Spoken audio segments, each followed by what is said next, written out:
पवन कुमार सिंह जी का वंदन और परिचय के क्रम में मुझे प्रोफेसर राजीव प्रताप सिंह जी का परिचय कराना है। मैं परिचय के संदर्भ में बता दूं, आदरणीय प्रोफेसर राजीव प्रताप सिंह जी पर्यावरण वैज्ञानिक एवं प्रोफेसर बनारस हिंदू विश्वविद्यालय में कार्यरत हैं। शोध विषय सीवेज स्लज का भूमि में प्रयोग एवं पौधों पर क्या प्रभाव है, सर का गहन अध्ययन है। इस पर आप बहुत अच्छे से कार्य कर रहे हैं। यह शोध अंतर्राष्ट्रीय ख्याति प्राप्त कर चुका है। प्रकाशन आपके 84 शोध पत्र जर्नल्स में निकल चुके हैं। 13 सम्मेलन हो चुके हैं। 11 पुस्तकें प्रकाशित हैं और प्रमुख सम्मान में ग्रीन टैलेंट अवार्ड 2011 और दूसरे क्रम में जर्मनी प्रोफेसर नेट और इसका यंग साइंटिस्ट 2012 संयुक्त राष्ट्र संघ 2019 में पेरिस फेलोशिप 2012 सरकार आपको मिला हुआ है। प्रोफेसर CN राव पुरस्कार 2020-21 BHU से आपको प्राप्त है। विशेष योगदान तरल ठोस अपशिष्ट प्रबंधन, वर्मी कंपोस्ट, पर्यावरण और सतत विकास में अग्रणी अनुसंधान आपका है। उद्बोधन वर्णीय होगा, आदरणीय होगा। इन सारी बातों और परिचय के क्रम में एक ऐसा परिचय मैं आप सबको बता दूं जिससे यह सभागार हर्षित भी होगा, आह्लादित भी होगा। शायद बहुत लोग नहीं जानते हैं, उस क्रम को मैं अछूता नहीं जाने देना चाह रहा हूँ। आप इसी माटी के जनपद मऊ के रहने वाले हैं, रानीपुर ब्लॉक के फतेहपुर गांव के रहने वाले हैं। यह मऊ की माटी की विशेषता है। जब मऊ और आजमगढ़ एक साथ था तो उस एक साथ माटी के उस भाव और भूमि, उसकी गुणवत्ता की जो खनक थी, विश्व और अंतर्राष्ट्रीय पटल पर अकबाल सुहेल एक शायर थे, उन्होंने कहा था इस खित्ते, जब आजमगढ़ मऊ एक साथ था तो उन्होंने कहा इस खित्ते आजमगढ़ पर फैजाने तजल्ली जो जर्रा यहाँ से उठता है वो नैयर आजम होता है। खित्ता का अर्थ होता है क्षेत्र, नैयर आजम का होता है बादशाहत। आप BHU जैसे संस्थान में रह करके पर्यावरण पर, सीवेज पर और ठोस तरल अपशिष्ट पर कार्य करके जो राष्ट्रीय अंतर्राष्ट्रीय ख्याति प्राप्त की है, यह आपके लिए, माटी मऊ के लिए, हमारे इस लोक दायित्व कार्यक्रम के लिए, विश्व नदी जल दिवस के लिए बहुत ही महत्वपूर्ण है। आपका आगमन हमारे लिए शुभ है। एक बात और बता दें, BHU में रहते हुए जो आपने ख्याति प्राप्त की है शिक्षण कौशल के साथ, एक शेर है मैं आपको समर्पित करते हुए बुलाऊं। कभी काल कराल भय जिनके उन अखियन के तारे हैं, मंत्र सफलता का बांट रहे, लाखों के भाग्य सवारे हैं। ऐसे प्रोफेसर राजीव प्रताप सिंह जी का हमारे इस कार्यक्रम में स्वागत, अभिनंदन और वंदन। और आज का जो विषय है हमारी नदियां हमारा भविष्य, आपका उद्बोधन के लिए आदरणीय सर हमारे मंच पर मैं चाहूँगा कि आपका आशीर्वाद और इस नदी दिवस पर हम सबको मिले। बहुत बहुत आपका आगमन हमारे लिए शुभ हो। धन्यवाद।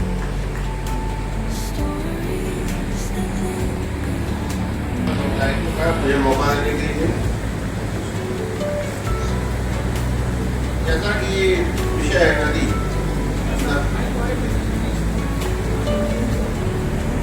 नदी की बात होती है तो कहीं न कहीं उसमें जलीय जीव जंतु पाए जाते हैं और कहीं न कहीं नदी एक पानी की धारा ही नहीं, एक जीवनदायिनी रूप में माना जाता है। कहीं न कहीं अगर उसकी बात करें तो कहीं नदी का पानी कृषि के लिए उपयोग होता है, कहीं न कहीं पशुओं को पानी देने के लिए ग्राउंड वाटर रिचार्ज के रूप में उपयोग होता है, सिंचाई के रूप में उपयोग होता है। और कहीं न कहीं नदी के अंदर तमाम तरह के जीव जंतु पाए जाते हैं। तो वो नदी का ध्यान रखना मतलब पूरे प्रकृति का ध्यान रखना होता है। और सच्चाई ये है कि भाग दौड़ के अंधाधुन विकास के दौर में हम अपने मूल से हटते जा रहे हैं और समझ में नहीं आता कि हम किधर जा रहे हैं। क्योंकि अगर आदमी मूल छोड़ देता है तो फिर उठार नहीं पाता।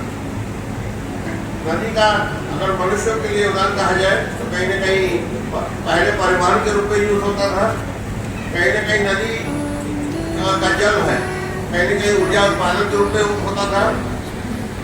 नदी मीठे पानी का स्रोत होती है। बहुत सारी जगह आप देखेंगे तो नदी कहीं ना कहीं चाहे मनोरंजन के रूप में उपयोग होता है, चाहे क्रीड़ा के रूप में होता है, तैराकी में होता है, कहीं क्या कहते हैं नाव चलाना है। बाढ़ के समय आप देखते होंगे कहीं ना कहीं नदी में बाढ़ आती है तो उपजाऊपन आता है, उसके आसपास के जमीन उपजाऊ होती है। तमाम तरह की जैव विविधता, चाहे गंगा की बात करें तो सबसे पहले आपका डॉल्फिन मछली की बात करती है, बहुत लोग जानते नहीं उसको, ऐसी भाषा में सोच बोलते हैं, नहीं तो बहुत लोग बोलते हैं कि गंगा में डॉल्फिन होती है। डॉल्फिन क्या कहते हैं उड़ीसा में समुद्र में नहीं मिलती, गंगा में मिलती है, उसको गंगा रिवर डॉल्फिन बोलते हैं और उसको अगर ऐसी भाषा में सोच बोलते हैं गाँव में आते हैं। और कहीं ना कहीं उसका होना, नदी का स्वस्थ होना माना जाता है। तमाम तरह के लोगों के जीवन यापन का साधन होती नदी, चाहे मछुआरे हो, चाहे मछली पकड़ने वाले हो, तमाम तरह के पारिस्थितिक तंत्र नदियों पर निर्भर होता है। अगर नदी और मानव सभ्यता की बात करें उनके बीच में अटूट संबंध है। कहीं न कहीं आप अगर देखिएगा प्राचीन काल से उठा लीजिए तो बहुत सारी सभ्यताएं नदी किनारे जन्म ली हैं। और आप बड़े बड़े शहर ले लीजिए, चाहे काशी ले लीजिए, चाहे नर्मदा किनारे ले लीजिए, इसीलिए लोग रहते थे क्योंकि कहीं न कहीं उनका सांस्कृतिक लगाव था, प्लस कहीं न कहीं जीवन यापन के लिए पानी चाहिए। दुनिया भर में सिंधु ले लीजिए, गंगा ले लीजिए, नील ले लीजिए, मेसोपोटामिया ले लीजिए, सारी सभ्यताएं कहीं न कहीं नदी से जुड़ी हैं। नदियों ने आर्थिक, सांस्कृतिक और सामाजिक विकास को बढ़ावा दिया है, जिससे कृषि, व्यापार और नगरों का निर्माण हुआ है। हमारे देश में गंगा, यमुना, ब्रह्मपुत्र, नर्मदा जैसी प्रमुख नदियां न केवल भौगोलिक दृष्टि से बल्कि आर्थिक, सांस्कृतिक और धार्मिक रूप से अत्यंत मूल्यवान है। अगर पानी की बात की जाए नदी से हट के, तो अगर पृथ्वी का एक बहुत बड़ा भाग पानी, लेकिन जब चाहिए पानी होना और स्वच्छ पानी होना, दोनों में अंतर है। और सच्चाई है कि 1/8 भाग से पानी स्वच्छ पानी से दूर है। आप विकास दौर में इतना भाग गए हैं कि आप सच्चाई है कि नल के पानी पे आपको विश्वास नहीं है, आप कहीं न कहीं बोतल के पानी पे आ गए। और बोतल के पानी पे आ गए, उससे समस्या क्या होगी, हर जगह आर ओ लग रहा है। आर ओ से अगर आप ध्यान दिए तो आर ओ से पाइप होती है, जिससे उसका TDS रिमूव करके पानी निकाला जाता है। तो आप एक नई और समस्या को जन्म दे रहे हैं। जो पृथ्वी पे जीवन का विकास हुआ था पहले पानी में हुआ था। और कहीं न कहीं सच्चाई, और ये भी अगर आप ध्यान दीजिए, अगर हिंदू धर्म की बात करें तो हम धरती को पूजते हैं, नदी को पूजते हैं, गाय को पूजते हैं, पेड़ पौधों को पूजते हैं। शायद ही कोई भी प्रकृति का अंग हो जिसको नहीं पूजते। मगर इसको चाहे अपनी संस्कृति का दूर होना चाहिए, चाहे जो भाग दौड़ में अपने मुंह से हटना चाहिए, सबकी हम समय के साथ साथ उन्नति कर रहे हैं। हाँ, ईरानी फर्टिलाइजर, केमिकल सब कुछ यूज करके हमने धरती को नहीं छोड़ा। आप उपस्थित रहने तो अच्छा है, पर्यावरण का विषय है वो मुझे भी अच्छा लगता है और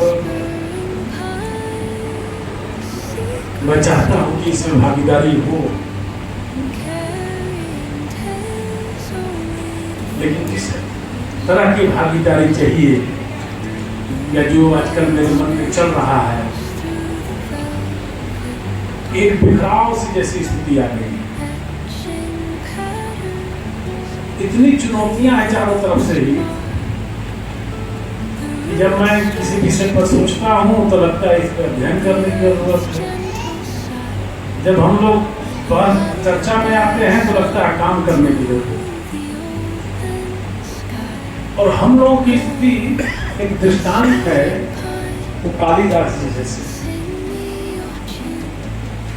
कि हम लोग उसी डाल को काट रहे हैं जिस पर बैठे हुए।